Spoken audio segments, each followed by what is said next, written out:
오늘의 말씀 마태복음 9장 14절부터 26절 말씀. 하나님 아버지 감사합니다. 오늘 화요일 아침도 우리를 말씀 앞으로 이끄셔서 말씀과 기도로 하루를 열게 하시니 감사합니다. 오늘 이 시간에도 우리 모두에게 말씀을 통해 주님의 음성을 들려주옵소서. 예수의 걸어가신 이름으로 기도합니다. 아멘.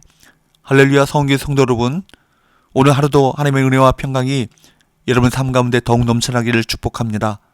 오늘 우리에게 주시는 하나님의 말씀은 마태복음 9장 14절에서 26절 말씀입니다.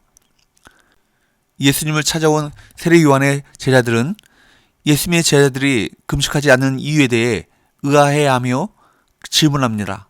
14절, 그때 요한의 제자들이 예수께 나와 이르되 우리와 바리새인들은 금식하는데 어찌하여 당신의 제자들은 금식하지 아니하나이까? 금식을 경건한 신앙인이 지켜야 하는 마땅한 규율로 여겼던 그들에게 이 질문은 매우 당연한 것이었습니다. 율법에서는 대속죄일에 금식할 것을 명하는데 유대인은 일주일에 이틀을 금식하는 날로 정했습니다. 모세가 시내산을 올라간 날과 내려온 날을 기념하여 월요일과 목요일에 금식했습니다. 금식하는 날에는 물도 마시지 않았습니다. 우기가 아닌 건기에는 더 철저했습니다. 그런데 예수님과 그 제자들은 금식하지 않았습니다. 그래서 요한의 제자들이 왜 금식하지 않느냐 핀잔했습니다. 이에 예수님께서는 혼인집 비유를 드셨습니다. 혼인집의 손님들은 신랑과 함께 있는 동안에 슬퍼하지 않습니다. 신랑이 옆에 있기에 기뻐하고 즐거워합니다. 또 예수님께서는 두 가지 비유를 들어 설명하셨습니다. 생쥐 조각에 낡은 옷을 붙이는 자는 없습니다. 생쥐 조각이 수축하면서 낡은 천을 잡아당겨 옷이 찢어지기 때문입니다. 새 포도주도 낡은 가죽 부대에 넣지 않습니다. 그러면 새 포도주가 발효되면서 낡은 가죽 부대가 팽창하여 결국 터지기 때문입니다.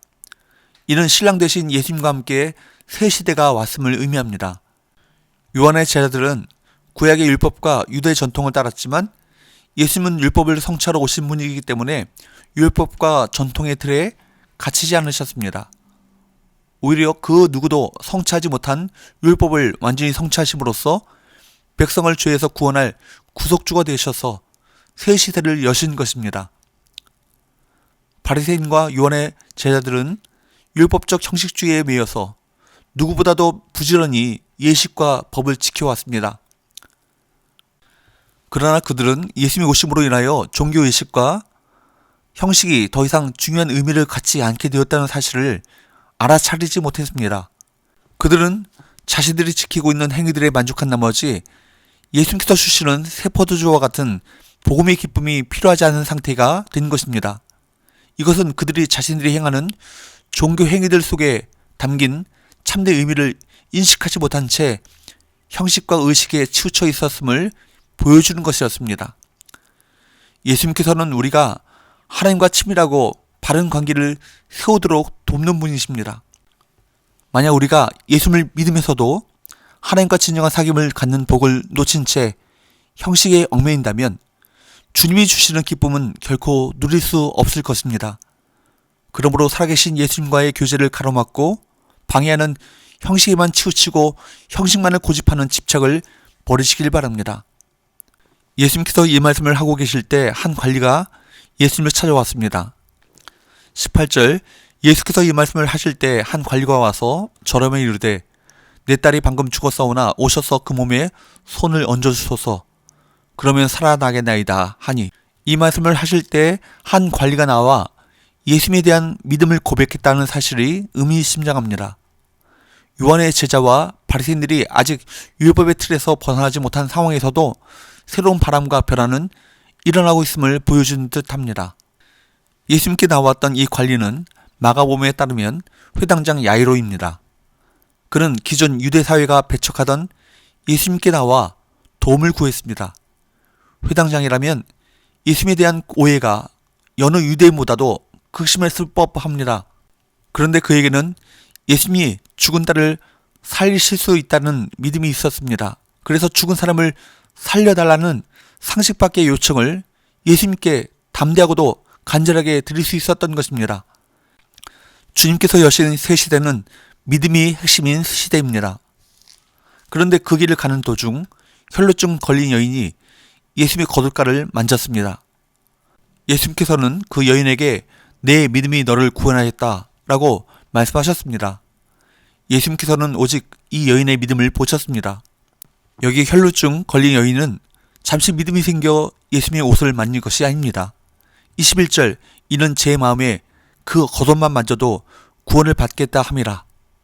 여기 보면 여인은 마음속으로 예수님의 겉옷만 만져도 구원을 받았다 생각했는데 이 생각이 미완료형으로 되어 있습니다. 히라보에서 미완료형이라는 것은 계속적인 의미를 가지고 있습니다. 다시 말해 예수님이 나를 구원해 주신다는 믿음을 지속적으로 계속해서 가졌던 것입니다. 예수님께서는 믿음을 가진 여인을 치유하신 후에 관리 집에 가셨습니다. 그런데 그곳에는 어떤 일이 벌어지고 있었습니까? 23절 예수께서 그 관리 집에 가사 피리 부는 자들과 떠드는 무리를 보시고 회당장의 집은 시끄러웠습니다. 거기 모인 자들은 나름대로 유족을 위로했을 것입니다. 하지만 문제를 해결하지는 못했습니다. 24절 이르시되 물러가라. 이 소녀가 죽은 것이 아니라 잔다 하시니 그들이 비웃더라. 예수님께서는 이들 소란스러운 무리를 향해 물러가라 하시고 이 소녀가 죽은 것이 아니라 잔다라고 하셨습니다. 그러자 그들은 비웃었습니다. 예수님을 이해하지 못했던 것이죠. 이것이 율법의 틀에 갇힌 이들의 한계입니다. 생명을 주러 오신 예수님을 알아보지 못했던 것입니다. 25절 무리를 내보낸 후에 예수께서 들어가사 소녀의 손을 잡으시며 일어난지라. 예수님이 죽은 소녀의 손을 잡으시자 소녀가 살아났습니다. 사실 예수님께서는 율법적으로 볼 때 2번씩이나 부정한 일을 행하셨습니다. 피 흘리는 여인과 접촉하셨고 죽은 시신을 만지셨습니다. 당시 유대인들은 예수님이 2번이나 부정한 행위를 행하신 사실에 놀랐습니다. 혈루증 앓던 여인과 접촉해도 죽은 시신을 만져도 예수님은 부정케 되지 않았습니다.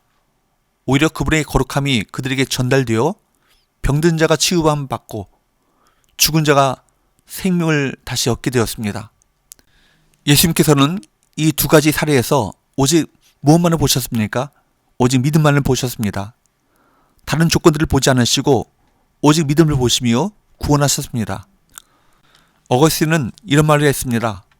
믿음은 아직 눈에 보이지 않는 것을 믿는 것이다. 그리고 이 믿음에 대한 보상은 당신이 믿은 대로 보게 된다는 것이다.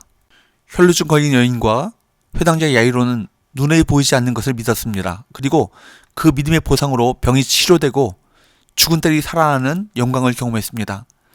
그래서 여러분, 종교개혁자 존 칼빈도 이렇게 말했습니다. 믿음이란 저수지 물을 집으로 끌어다 주는 수도관과 같다. 즉 하늘의 보물을 지구에 날라다 주는 수송 파이프인 것이다. 하나님께서 엄청난 축복을 하늘의 저수지처럼 예비해 놓으셨는데 우리가 하나님께 기도하면 하나님께서는 믿음이라는 파이프를 통해 우리에게 하늘의 복을 내려주신다는 것입니다. 보십시오. 성경은 12의 혈루증 앓는 여인이 예수님의 겉옷을 만지는 순간 예수님의 능력이 이 여인에게 흘러왔다고 말합니다. 마찬가지로 예수님께서 회당장 야이로의 죽은 딸의 손을 만지자 생명의 능력이 그 소녀에게 흘러갔습니다. 그래서 죽음에서 살아난 것입니다. 이것이 바로 본문이 말하는 믿음의 원리입니다. 오늘 이 본문은 우리 모두를 믿음의 세계로 초대하고 있습니다. 기독교에서 말하는 믿음은 예수님과의 관계에 기초를 두고 있습니다. 우리의 믿음이 그저 형식에 머문다면 예수님이 원하시는 생명력 있는 관계를 경험할 수 없습니다. 지금까지 익숙해져 있는 형식과 관습을 벗어버리기 위해서는 먼저 예수 그리스도를 향한 살아있는 믿음을 회복해야 합니다. 믿음은 예수 그리스도와 나를 하나로 묶는 것입니다. 믿으면 하늘의 영광을 볼 수 있습니다. 믿으면 주님의 능력이 우리에게 흘러옵니다. 만약 그런 믿음이 없다면 오늘 그 믿음을 달라고 구해야 할 것입니다. 우리 모두가 오늘 성경이 말하는 그 믿음의 사람들이 될 수 있기를 주님으로 축복합니다. 기도합시다. 하나님 아버지, 우리가 믿음의 사람이 되길 원합니다. 주님과의 생명력 있는 관계 속에 거하게 하셔서 믿음을 가지고 걸으며 믿음으로 행함으로 하나님의 권능과 영광을 보게 하여 주옵소서. 예수님의 이름으로 기도합니다. 아멘.